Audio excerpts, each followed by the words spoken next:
Voilà Moussaillon, je suis le capitaine et je vous souhaite la bienvenue à bord.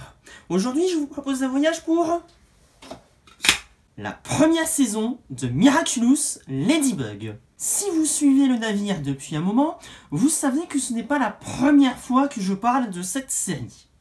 Ni même la première fois que je parle de cette saison d'ailleurs. Bien que je maintienne mon ressenti global sur le fond quant à cette première saison, avec le recul, je n'aime plus la manière dont j'ai présenté mes arguments à l'époque. C'est pourquoi j'ai décidé ici de refaire ce voyage en y mettant vraiment un peu plus les formes cette fois-ci.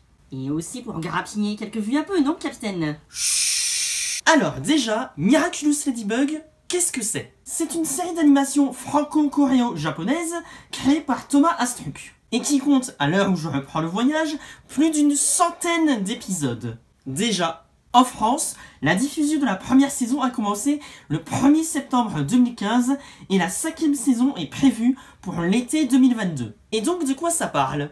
Eh bien, laissons le personnage principal nous présenter son histoire. Je m'appelle Marinette, une fille comme les autres. Mais quand le destin me choisit pour lutter contre les forces du mal, je deviens Miraculous Ladybug! Non. Plus sérieusement, nous allons suivre deux super-héros, Ladybug et Chat Noir, qui doivent affronter un mystérieux ennemi, surnommé le Papillon, dont le pouvoir est de se servir de la frustration des habitants de Paris, afin de récupérer les Miraculous de nos héros, deux objets à l'origine de leur pouvoir. Leurs pouvoirs qui, on va être honnête, ne sont pas très bien définis par la série. Et cela va être un des premiers problèmes que j'ai avec cette première saison. Alors ne vous méprenez pas, on nous montre les pouvoirs, mais la série n'arrive pas, à mes yeux, à nous faire ressentir la cohérence des pouvoirs vis-à-vis de nos deux héros. Par exemple, quelqu'un peut m'expliquer le rapport entre le cataclysme de Chat Noir et le fait qu'il soit déguisé en chat? Alors je veux bien qu'en anglais le jeu de mots soit fait pour cat noir et cataclysme, mais quand même. Et pour Ladybug, le Lucky Charm qui sert de Deus Ex Machina à Ladybug pour vaincre ses ennemis n'a aucun lien logique avec l'ennemi en question. Moi en tout cas d'un point de vue thématique, scénaristiquement. Si bien que vous pourriez vous amuser avec un ami et faire un jeu à devinette sur quel sera l'objet utilisé cette fois-ci au cours de l'épisode, vous ne trouverez jamais le bon objet en question. Et donc, autant ça peut être amusant à deviner encore une fois, mais en termes d'intérêt scénaristique, c'est plus un prétexte à un enchaînement de mise en scène plus cartoonesque qu'épique pour arriver à la défaite de l'ennemi. Et c'est d'autant plus frustrant que les ennemis en question ne se rappellent pas de leurs mauvaises actions. Du coup, comment voulez-vous que le public ait un sentiment d'évolution de personnage si ces derniers n'évoluent pas? Et en parlant d'ennemis, je ne vous cache pas que j'ai énormément de problèmes avec le Papillon. Pas tant concernant ses motivations qui sont en soi compréhensibles que sur ses actions. Il est à Paris, mais ne se concentre que sur une personne pour chaque épisode. Et principalement dans un collège. Alors, je n'aime pas faire des comparaisons. Bon, en fait, si, mais là, je me dois de faire une petite comparaison avec une ancienne série que les plus jeunes ne connaissent probablement pas. Bon, alors, si c'est le cas, mes excuses. Sailor Moon. Le concept avec Miraculous Ladybug est assez similaire. Et je ne serais pas surpris d'apprendre qu'il y ait eu une forte aspiration.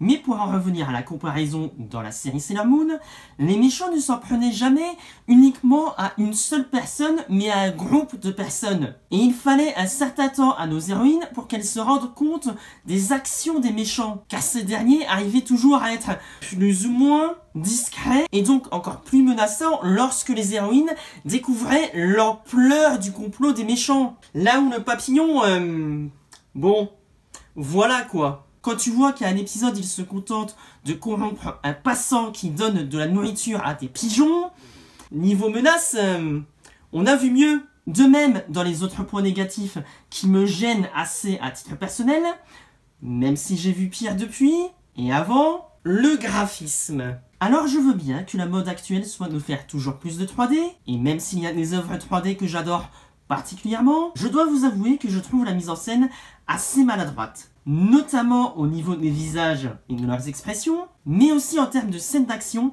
qui n'aident pas vraiment à prendre le tout au sérieux. Du moins pour la première saison. Ça, plus l'humour des personnages, qui n'aident vraiment pas non plus.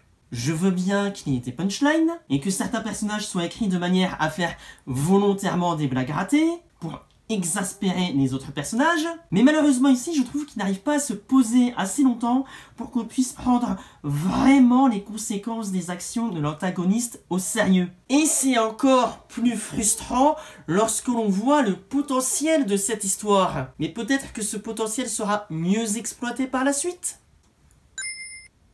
Je reste, cela dit, persuadé que si déjà le premier épisode avait servi d'origin story, mais une vraie origin story, qu'il y avait moins d'épisodes filler, un peu moins d'humour et un peu plus de mise en scène, on aurait droit à une vraie série épique digne de ce nom. Ou en tout cas à une vraie première saison épique digne de ce nom. Monsieur Astruc, si jamais vous regardez Le Voyage, et si jamais vous avez les moyens, essayez de faire un reboot de cette première saison. Comme Sailor Moon en fait. Cela étant, si à l'heure actuelle je devais donner une note à cette première saison...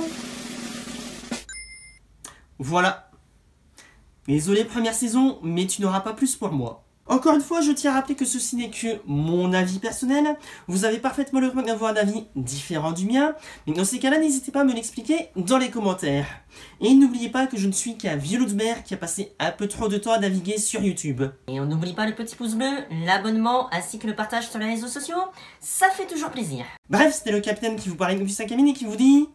à bientôt pour une nouvelle traversée. Et n'oubliez pas de garder le cap.